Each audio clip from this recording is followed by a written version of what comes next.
আসসালামু আলাইকুম সবাইকে। আশা করছি আপনারা সকলে ভালো আছেন। তো আজকে আমরা নবম দশম শ্রেণীর অনুশীলনী 2.1 সাধারণ গণিতের তৃতীয় নম্বর অঙ্কটি সমাধান করতে যাচ্ছি। এই প্রশ্নে বলা হয়েছে আমাদের এমন একটি সেটকে তালিকা পদ্ধতিতে রূপান্তর করতে হবে যার এক্সের মান 36-এর গুণনীয়ক এবং 6-এর গুণিতক। অর্থাৎ শর্তানুসারে এক্স সংখ্যাটি হতে হবে 36-এর গুণনীয়ক, পাশাপাশি 6-এর গুণিতক হতে হবে। আমরা জানি 36-এর গুণনীয়ক হচ্ছে 1, 2, 3, 4, 6, 9, 12, 18, 36। এটা কিভাবে এসেছে?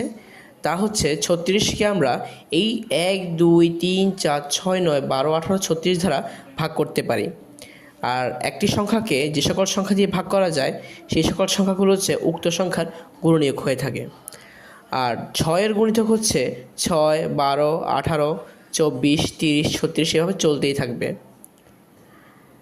সুতরাং আমাদের প্রশ্ন অনুসারে, আমাদের শর্তানুসারে, যেহেতু আমাদের 36-এর গুণনীয়ক এবং 6-এর গুণিতক এমন সংখ্যা নিতে বলেছে, তাই এমন সংখ্যাসমূহ হচ্ছে শুধুমাত্র 6, 12, 18, 36। অর্থাৎ এই চারটি সংখ্যায় শুধুমাত্র 36-এর গুণনীয়ক হয়, পাশাপাশি 6-এরও গুণিতক হয়।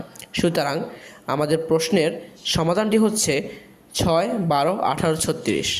আর এইভাবে আমরা খুব সহজেই একটি সেট গঠন পদ্ধতির অঙ্ককে সহজে তালিকা পদ্ধতিতে প্রকাশ করতে পারি। আশা করছি আপনাদের অঙ্কটি ভালো লেগেছে এবং পরবর্তী অঙ্কের জন্য আমাদের চ্যানেলটিকে ফলো করুন। আসসালামু আলাইকুম।